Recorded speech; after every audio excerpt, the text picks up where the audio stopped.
Hello mga momshies! Today magluluto ako ng squidink pasta in spicy gourmet tuyo.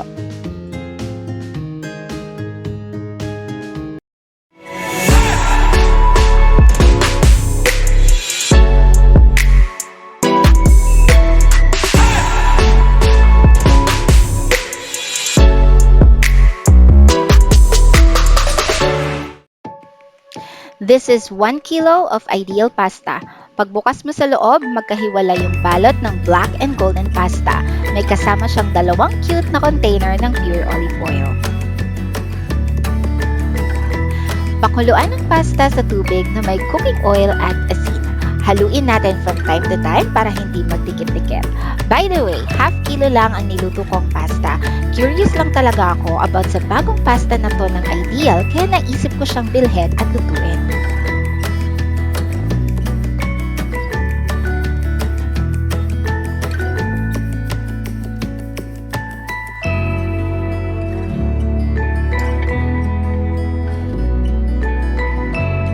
Pure olive oil ang spicy Neri's Gourmet Tuyo kaya ito na rin ang ginamit kong oil base.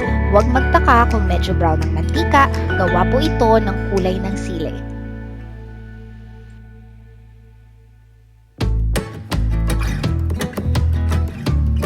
Igisa natin ang garlic at hanguin ito bago mag-golden brown.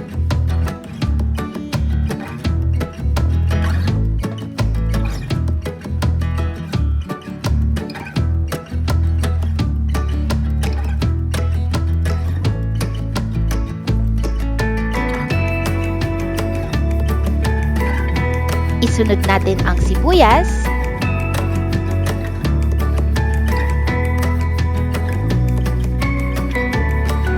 at kamatis.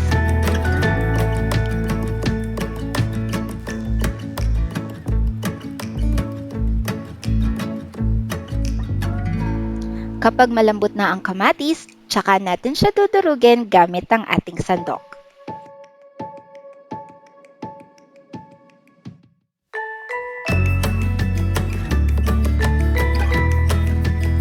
Lagyan natin ng button mushrooms,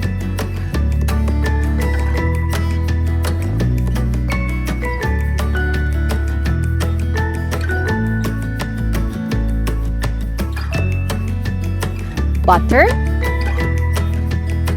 and sliced basil.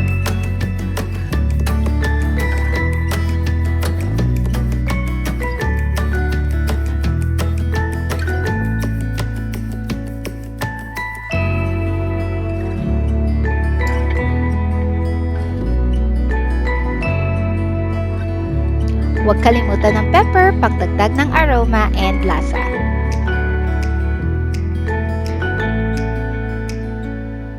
Let's put a little pasta water para hindi masyadong dry.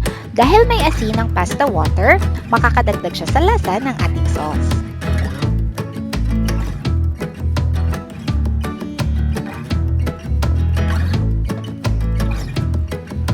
To make it creamy and cheesy, nilagyan ko siya ng Eden cheese. Kalahati lang ang nilagay ko pero kung gusto nyong mas cheesy, pwede nyong dagdagan.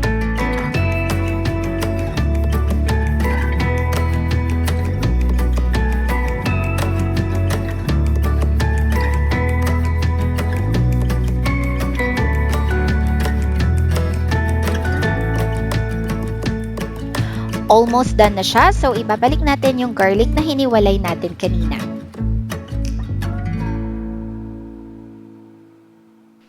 Ilalagay natin yung laman ng tuyo gourmet. So, hinuli ko talaga siya para hindi siya masyadong madurog sa kakahalo.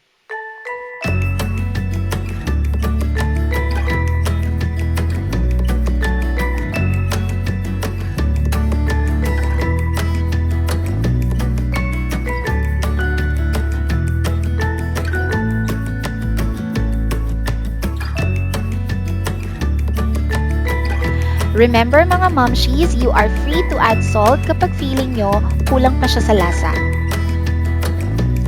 After that, pwede na nating ihalo ang pasta sa ating sauce. Make sure na mahahalo natin itong mabuti.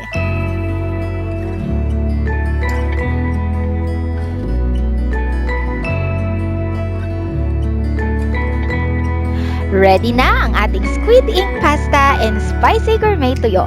May bago na naman tayong recipe for the family.